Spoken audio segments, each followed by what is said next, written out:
అం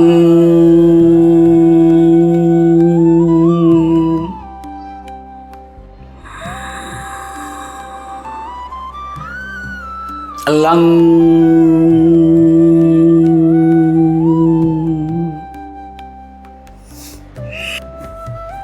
వం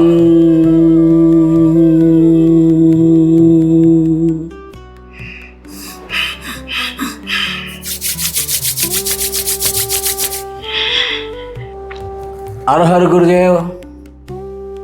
రక్ష రక్ష మహాదేవ్. దివ్యాత్మ స్వరూపులైన మీ అందరికీ కూడా శ్రీ గురు పరమగురు పరమేష్ఠి గురు శ్రీకంఠ సదాశివ గురు అనుగ్రహం సిద్ధించుగాక. ప్రతి ఒక్కరూ కూడా దేవుడు ఉన్నాడా, ఎలా ఉన్నాడు, ఏం చేస్తున్నాడు, ఎటు చూస్తున్నాడు అనే ప్రశ్న ఉంటుంది. దేవుడు ఉన్నాడు అన్నా, ఏం చేస్తున్నాడు అన్నా, అసలు దేవుడు అంటే ఏమిటి, భగవంతుడు అంటే ఏంటి అని గురువుని మన ఆశ్రయించి తెలుసుకోవడం వలన భగవంతుడు అంటే ఏంటో తెలుసు. భగవంతుడు ఉన్నాడు, ఏం చేస్తున్నాడు అంటే అది తెలివి లేని మాట. మీ కంటికి ఎదురుండా కనపడుతున్నాయి. పృథ్వీ, జలము, అగ్ని, వాయు, ఆకాశం, గ్రహాలు, నక్షత్రాలు కనపడుతున్నాయి కదా. ఆయన చేసిన పనే. అది మీరు చేశారా, లేదా ఇంజనీర్లు ఎవరన్నా చేశారా, మీరు ఎవరన్నానో తెలియదుగా. ఆయన చేసిందే. ఆయన ఎటువైపు చూస్తున్నాడు అంటారు. ఎదురుండా చూస్తున్నాడు కదా సూర్య భగవానుడు. అన్ని వైపులుగా చూస్తున్నాడు. ఆయన అందరినీ చూస్తున్నాడు, సమానంగా చూస్తున్నాడు. నీ ఎదురుగుంటా ఉన్న కనపడుతున్నా దీనికి నమస్కారం చేయడమే నమస్కారం యొక్క అర్థం. పంచాంగ నమస్కారం, పంచభూత నమస్కారం, నమస్కార ముద్రలో ఉన్న రహస్యమే అది. వాటికి ట్యాంక్స్ చంపడమే నమస్కారం. పంచభూతాలే సృష్టి చరాచరం. ఆ పంచభూతాల నుంచి ఆ పరమేశ్వరుడు మీ అందరిని అనుగ్రహిస్తున్నాడు అన్ని రకాలుగా. ఒకటి కాదు, ఎదురుగుంటా ఉన్న భగవంతుణ్ణి దర్శించడం ముందు అలవాటు చేసుకోండి. ఆ తర్వాత మీరెవరో తెలుసుకోండి. మీ మీద మీకు నమ్మకం పెట్టుకోండి. మీ బాడీలో ప్రాణం ఉంటే ఈ బాడీ మీ ఇంట్లో ఉంటుంది. లేకపోతే మీ ఉచ్ఛ్వాస నిశ్వాసాలు ఆగిపోతే ఈ బాడీ తీసుకెళ్లి శ్మశానంలో తగలబెడతారు, లేకపోతే పాతి పెడతారు. అప్పుడు ఏ ఆధారం చేత మీరు చూస్తున్నారు, వింటున్నారు, కంటున్నారు, తింటున్నారు, మాట్లాడుతున్నారు అంటే ఆ ప్రాణమే మహావిద్య. ఆ ప్రాణమే భగవంతుడు. బ్రహ్మ, విష్ణు, మహేశ్వరుడు, లక్ష్మీ, సరస్వతి, పార్వతుడు, అనంతమైనటువంటి ప్రాణశక్తి భగవంతుడే సాక్షాత్తుగా. అప్పుడు మీలో ఉన్నది భగవంతుడు, మీరు భగవంతుడే అని తెలుసుకోవడమే మొదటి పాఠం. అలాగే అందరిలోని అంతటా భగవంతుని దర్శించడమే. ఆ తర్వాత నీ ముందు, నీ వెనుక, నీ పైన, నీ కిందన ఆయనలోనే నువ్వు నడుస్తున్నావు, జీవిస్తున్నావు. ఆయన నీలో ఉండటం కాదు, ఆయనలోనే నీవు ఉన్నావు, నీలోనే ఆయన ఉన్నాడు అని తెలుసుకోవడమే జ్ఞానం. దానికే ప్రాణ సాధన స్వరయోగం ఆధారం. శివుడు పార్వతికి చెప్పినటువంటి గీత శివగీత. ఆ శివగీతను అర్థం చేసుకోవడం స్వరయోగ రహస్యం. ఈ రహస్యం తెలిసినటువంటిది, ఆ సదాశివుడు బోధించినటువంటిది ఈ భారతము భూమి మీద అనేక మంది ఇండియన్ మాంక్స్, సింహాలు, సిద్ధ పురుషులు అనేక మంది ఈ భూమి మీద ఈ దేహంతో పుట్టి ఈ విద్యని ప్రతి ఒక్కరికి అందించాలని ఊరూరు ఈ భూమండలం 8 దిశలుగా ప్రయాణం చేసి ప్రతి గ్రామంలో ఆ మహాత్ములు ఈ ప్రాణ విద్యను నేర్పడానికి సంకల్పం చేసి చింతామణిగా, కామధేనుగా తయారు చేసి ఆశీస్సులు ఇచ్చారు. దేవుడు ఎవరు, ఏం చేస్తున్నాడు, ఏం చూస్తున్నాడు అనే దానికి సమాధానంగా అందరినీ దయతలిచి ఒక పని చేశారు. ఒక చెట్టును చూపించారు. ఇది కల్పవృక్షం అని చెప్పారు.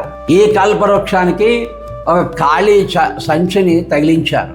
ఆ ఖాళీ సంచిలోని ఈ జీవులందరినీ పరిశుద్ధమైన మనసుతో, స్వార్థం లేకుండా, రేపు అనేది ఆలోచించకుండా, నిన్న అనే దాన్ని ఆలోచించకుండా ప్రజెంట్లో ఉండి నీకేం కావాలో అది అడుగు, తలు ఆ సంచిలో చేపట్టు పెట్టు, అది నీకు వస్తుంది, అనుభవించు అని చెప్పి అనుగ్రహించారు ఎంతోమంది శ్రీకంఠ శ్రీ సదాశివుని యొక్క శిష్యులు, మహాత్ములు, సిద్ధ పురుషులు.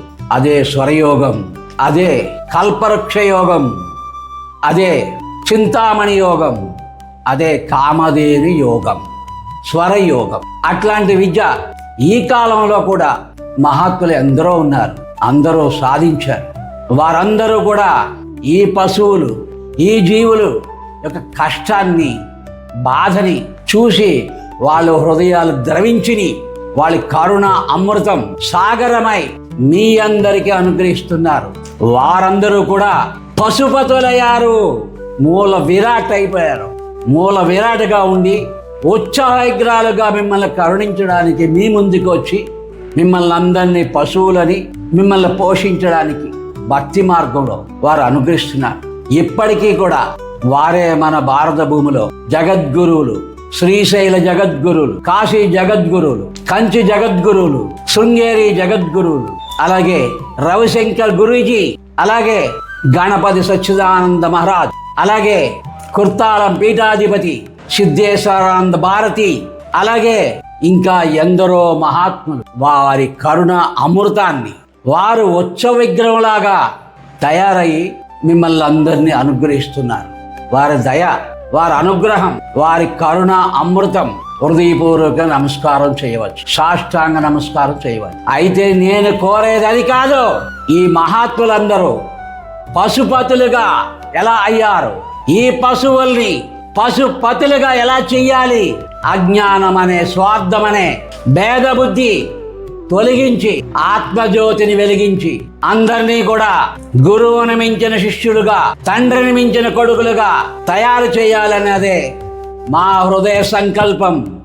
ఇదే సంకల్పం ఈ భూమండలంలో ఉన్నటువంటి ప్రతి ఒక్క సిద్ధ పురుషులందరూ కూడా ఈ హృదయ ఆవేదనని వారి హృదయంలో ప్రవేశించి మీ అందరికీ అనుగ్రహించుగాక. సర్వధర్మ సమన్వయం వర్ధిల్లుగాక, స్వధర్మ రక్షణ కలుగాక.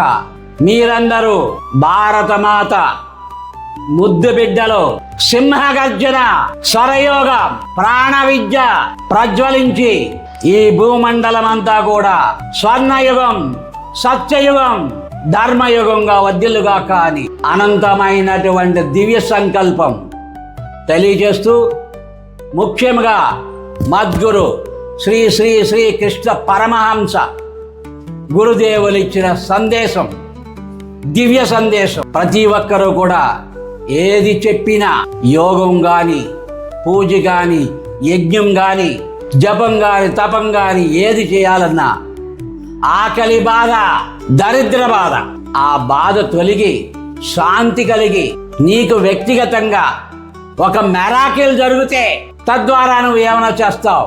అంతేగాని నీ మాటల వలన, నీ చేతల వలన నువ్వు చెప్పేయన్నీ వింటారు తప్ప అవసరం తీరిన తర్వాత మీ వంక చూడరు. నీ వంక చూడాలంటే నువ్వు చెప్పిన దాంట్లో వారికి మెరాకిల్ జరగాలి, మహిమ జరగాలి. మహిమ జరగాలంటే స్వరయోగం ద్వారా గురుపాదుకుల్ని, అఖండ దీపాన్ని, పృథ్వీతత్వము జలతత్వము కలిసి ఉండగా, అంటే మంచి భూమిలో మంచి నీరు పెట్టి సాగు చేసి నీవు మంచి విత్తనం వేస్తే పంటకు వస్తుంది బాగా. అదే మాదిరిగా భగవంతుడు తీర్థాటంలో గాని, గురు సన్నిధిలో గాని, దీప సన్నిధిలో గాని, గురు పాదుక సన్నిధిలో గాని పృథ్వీతత్వము జలతత్వము ఉన్న సమయంలో నీ సంకల్పం, నీ కోరిక, చింతామణి ఆలోచన చేసి ఆ పాదుకలు అనే కల్పవృక్ష నీడలో శ్రీ గురు పాదుకల్ని ప్రతి నెల ఆరుద్ర నక్షత్రం నందు మన ఆశ్రమంలో ఆ పాదుకలకు నమస్కరించుకుంటే మీరు అనుకున్నది దరిద్ర బాధ తొలగిపోతుంది, ఆకలి బాధ తొలగిపోతుంది. తద్వారా మీరు మీ జీవితాలు మహిమాన్వితంగా స్వర్ణయోగం, కోటీశ్వర యోగం సిద్ధిస్తుంది. మీ జన్మ సాఫల్యం చేసుకోవచ్చును అని తర్వాత నువ్వు స్వరయోగం చెప్పినా, దశ మహావిద్యలు చెప్పినా, యోగ సాధనలు చెప్పినా ఉత్సాహంగా చేయగలుగుతారు అని మద్గురువులు ఆదేశించారు. అది మన ఆశ్రమంలో ప్రతి నెల ఆరుద్ర నక్షత్రమునందు పృథ్వీ జలతత్వ సమయాల్లో పాద నమస్కారం, శ్రీ గురు పాదుకల యొక్క నమస్కారం 36 నిమిషాల సమయం వస్తుంది. ఆ సమయాన్ని ముందుగా తెలియజేస్తుంటాము. ఆ సమయానికి అందరూ వచ్చి మీ దివ్య సంకల్పం ఏది కావాలంటే అది తెలియజేసి ఆ పాదుక నమస్కారాలు చేసినంత మాత్రానే మీ జన్మ సార్థకమయ్యి సకాలంలో మీరన్నీ సాధించగలుగుతారు.